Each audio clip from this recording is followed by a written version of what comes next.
All right, today we're jumping into this incredible little story from India. It's a classic parable, one of those tales about a master and his students. But this one has a test at its core that teaches this really deep lesson about integrity. So let me ask you something right off the bat. Can an action ever be truly secret? I mean, really think about it. Is there any corner of the universe where you can do something and have it be witnessed by absolutely no one? Just mull that over as we get into this. Okay, so picture this. Deep in a forest, there's this really peaceful ashram, a place for learning and meditation. And at the heart of it is this incredibly wise guru, a master whose teachings are famous far and wide. So one day, these two really promising students show up. They're super eager, they've heard all about this guru's wisdom, and they've traveled a long way just for a chance to learn from him. The guru thinks, okay, I'll take him on. But not before a little test, to see what they're really made of.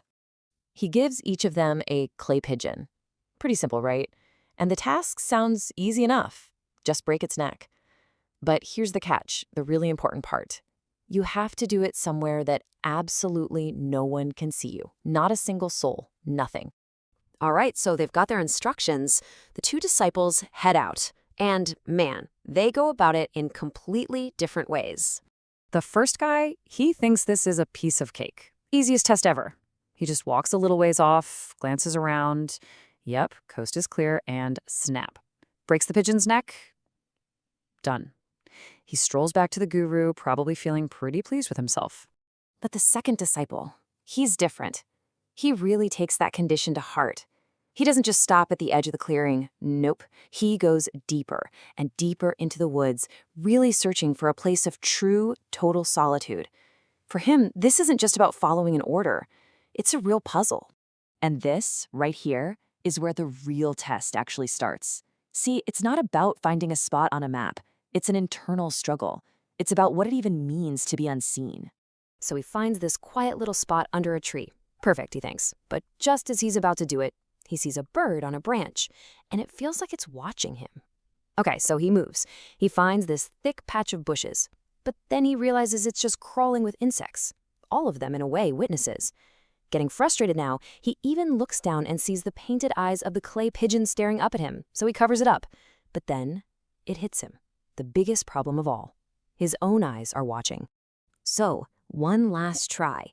He closes his eyes, right? Now he's got to be unseen. No birds, no bugs, not the pigeon's eyes, not even his own. He's standing there in the dark, ready to finally do it, and that's when the final witness makes itself known. It's not a sound he hears with his ears. It's a voice, but it comes from deep, deep inside himself, a kind of quiet but totally unshakable awareness. And the voice says, "But I am watching." It's the voice of his inner self, right? That part of him that's always on, always aware, the ultimate observer. There's actually a word for this in Sanskrit, antaratma. It literally means the inner self, and it's basically what we would call our conscience, that witness inside of us that we just can't escape.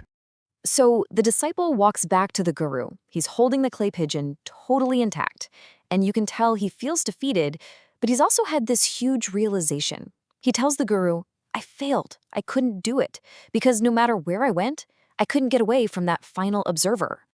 And the guru just smiles, because now he can finally explain what the test was really all about. And this is the brilliant paradox at the heart of the whole thing. Think about it. Disciple number one, he did the task, sure, but he totally missed the point. He failed the real test. But disciple number two, by failing to break the pigeon, he was the only one who actually passed.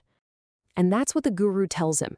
He says you, in your failure, have truly succeeded. You discovered the one observer you can never escape, yourself. See, the test was never about breaking a clay bird. It was about discovering your own conscience. It was a test of self-awareness, not just blind obedience. So what's the big moral here? Well, it's that no act is ever really hidden. Our conscience, our antara-atma, it's always there, kind of like a recording device that's always on. And when you realize that, when you recognize that constant inner witness, well, that's the foundation of integrity, isn't it? It's what makes you do the right thing, even when no one else is looking. Not for rewards, not to avoid punishment, but because you're accountable to yourself. And that's why this old story is still so powerful today. It kind of reframes our whole idea of morality. It's not just about outside rules and what other people will think, it's about developing an internal compass. So, let me leave you with this final thought. We live in this world with cameras everywhere, social media, constant surveillance, and we get so caught up worrying about who's watching us from the outside. But this story challenges us to look inward. So, who is your constant observer? And what changes when you realize the most important one isn't out there somewhere, but right here inside you?